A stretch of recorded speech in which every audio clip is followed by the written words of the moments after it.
Vamos falar agora sobre alegria e emoções positivas, sobre o lado funcional da balança e o lado disfuncional. As emoções positivas, da mesma forma que as emoções negativas, têm um papel importante para a evolução da nossa espécie. Emoções positivas fortalecem os nossos recursos intelectuais, sociais e físicos e vão criar uma espécie de reservas emocionais para serem empregadas quando nós estamos diante de oportunidades ou ameaças. Quando nós experimentamos estados felizes e emoções positivas, nós somos vistos como mais amáveis, amigáveis, atraentes e temos mais chances de ter relações interpessoais favoráveis. De acordo com a Barbara Fredrickson, as emoções positivas estão associadas à expansão do foco da atenção, ampliação do uso de informações capturadas, aumento da capacidade criativa, um maior e melhor uso das estruturas gerais de conhecimento, ampliação do escopo comportamental, inclusive para enfrentar determinadas situações, uma construção maior de recursos físicos e psicológicos para serem utilizados no futuro, caso necessário, vão proporcionar uma espécie de escudo no que se refere à depressão, tristeza e outras doenças mentais. Aumentam a expectativa de vida, isso já é considerado desde muito tempo na psicologia social, liberam dopamina, opiáceos e hormônios que reduzem o nosso nível de estresse. Resumindo e concluindo, tudo de bom, certo? A Barbara Fredrickson, ela criou uma teoria que se chama ampliar e construir. De acordo com esta teoria, as emoções positivas vão trazer efeitos cognitivos e sociais que ampliam, que potencializam as emoções positivas, que vão criando mais efeitos cognitivos e sociais, que aumentam as emoções positivas e assim sucessivamente. Dessa maneira, as emoções positivas fazem com que as pessoas tenham um repertório de pensamentos e ações, ou seja, comportamentos que vão sendo ampliados. É como se, metaforicamente falando, nós tirássemos os antolhos dos olhos ou uma venda dos olhos e passássemos a enxergar oportunidades que antes não conseguíamos vislumbrar. Aqui a gente tem um resumo, bem resumidinho mesmo, da teoria da Barbara Fredrickson, que nós vamos aprofundar nos nossos textos e também nas nossas aulas síncronas ou presenciais, dependendo da modalidade que você tenha escolhido para participar do curso. Então, o indivíduo começa experimentando emoções positivas, que por sua vez vão ampliar o repertório de comportamento, de ações momentâneas, que por sua vez vai construir recursos mais duradouros, que por sua vez vai gerar mais emoções positivas e assim o ciclo tende a se retroalimentar e o indivíduo entra num espiral positivo de emoções, onde emoções positivas retroalimentam e aumentam o repertório comportamental e cognitivo, que retroalimentam as emoções positivas, que retroalimentam o repertório cognitivo e comportamental e assim sucessivamente. De acordo com a Barbara Fredrickson, existiriam 10 sentimentos positivos: alegria, gratidão, serenidade, interesse, esperança, orgulho, diversão, inspiração, admiração e amor. Desses sentimentos, nós podemos destacar 2 emoções que seriam inatas de acordo com Ekman, e estão marcadas aqui em amarelo: alegria e interesse, que alguns autores consideram como uma emoção neutra, mas que para Bárbara Fredrickson seria uma emoção positiva, ou melhor, um sentimento positivo. Se você quer se aprofundar sobre esse tema, eu recomendo para você o livro Positividade, traduzido para o português, da Bárbara Fredrickson. Agora, você vai baixar o nosso infográfico, esse infográfico que você está vendo na tela, e fazer o exercício recomendado para experimentar os efeitos das emoções positivas no seu dia a dia.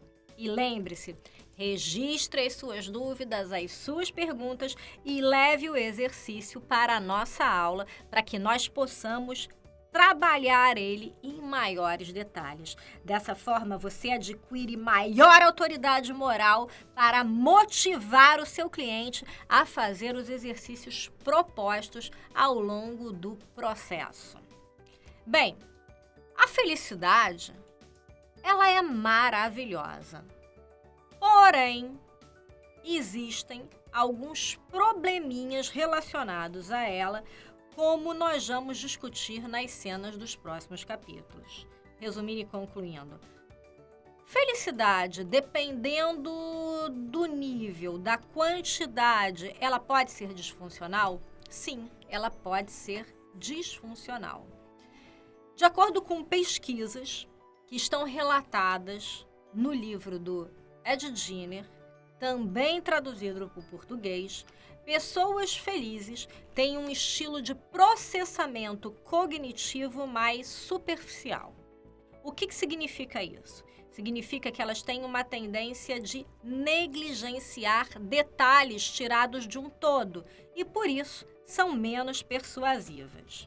De acordo com esses dois pesquisadores, em uma pesquisa onde os sujeitos deveriam criar argumentos persuasivos para temas cotidianos e temas mais filosóficos, as pessoas infelizes ou tristes foram mais persuasivas na tarefa de criar argumentos do que as pessoas felizes, o que indica que as pessoas felizes têm uma tendência a um estilo de processamento mais superficial, por isso, sendo menos persuasivas. As pessoas infelizes apresentaram argumentos de melhor qualidade e mais convincentes, enquanto as pessoas felizes apresentaram argumentos de pior qualidade e menos convincentes. Em uma outra pesquisa, também feita por Forgers, juízes, não juízes de tribunal, mas sujeitos, pessoas que foram treinadas para julgar argumentos, deveriam avaliar argumentos de pessoas felizes e pessoas infelizes que deveriam tentar persuadir seus amigos ou pessoas desconhecidas a mudar de opinião em relação a políticas públicas. O que aconteceu? As pessoas infelizes apresentaram argumentos 25% mais eficazes e 20% mais concretos do que as pessoas felizes, indicando, mais uma vez, um estilo de processamento superficial dos indivíduos mais felizes. Uma outra questão: felicidade também pode gerar distorções na memória, na atenção e na percepção. Em um estudo, foi constatado que pessoas infelizes incorporaram pessoas felizes incorporaram informações errôneas, equivocadas na sua memória, e que essas estavam mais sujeitas a produzir memórias falsas. Isso mesmo que você ouviu. Estavam mais inclinadas a produzir memórias falsas. E aí eu vou contar para vocês um caso que nós tivemos aqui no CEPAF. Uma determinada professora, que tinha sido bastante mal avaliada, foi receber o feedback de um colega. E o colega, com todo cuidado, deu um feedback negativo para ela, corrigindo determinados pontos que essa professora deveria mudar. A professora em questão, ela estava tão oba-oba, estava tão happy, tão felizinha, fora da casinha, que ela não entendeu que estava levando uma chamada. Ela não foi capaz de entender que estava recebendo um feedback corretivo do colega. Resumindo e concluindo, às vezes a pessoa feliz demais, oba-oba, happy demais, ela perde um pouco a noção de bom senso. Isso já aconteceu com você? Isso já aconteceu com alguém que você conhece? É muito comum. Segundo, pessoas muito felizes, elas podem ter um excesso de autoconfiança nas suas lembranças positivas. E aí, muitas vezes, podem ocorrer num erro seríssimo de não fazer jus ao passado, ignorando o papel das outras pessoas que a ajudaram, ignorando o papel das oportunidades, tendo um senso arrogante, de autoeficácia desproporcional e orbitando em volta do seu próprio umbigo. Resumindo e concluindo, pessoas excessivamente felizes ficam quase tripolar em estado de triplomania. Tô brincando, tá? Resumindo, essas pessoas elas podem ficar tão encantadas por si mesmas que ficam arrogantes e sem noção. Isso mesmo que você escutou, sem noção. Terceiro, pessoas felizes excessivamente felizes podem minimizar a parte dos problemas que lhe cabem. Elas podem não aprender ou ter dificuldade de aprender com os seus próprios erros e ter expectativas exageradas sobre si mesmas. Vou dar um exemplo. Um professor que foi mal avaliado por uma turma inteira. Isso mesmo. Uma turma inteira avaliou mal um professor e pediu a cabecinha dele. Essa criatura, abre aspas, diz que é tão bom, tão maravilhoso, que é um excelente professor que pode dar aula de tudo. Quando, na verdade, nós sabemos que ninguém, nenhum professor, nenhum técnico é capaz de dar aula de tudo. Por exemplo, não me peça para dar uma aula de psicanálise. Eu não vou dar. Por quê? Não domino este tema. Não tenho interesse de dominar este tema. Mônica, você pode atender uma criança de 5 anos no seu consultório? Não, de forma alguma. Eu não estudei esse tema.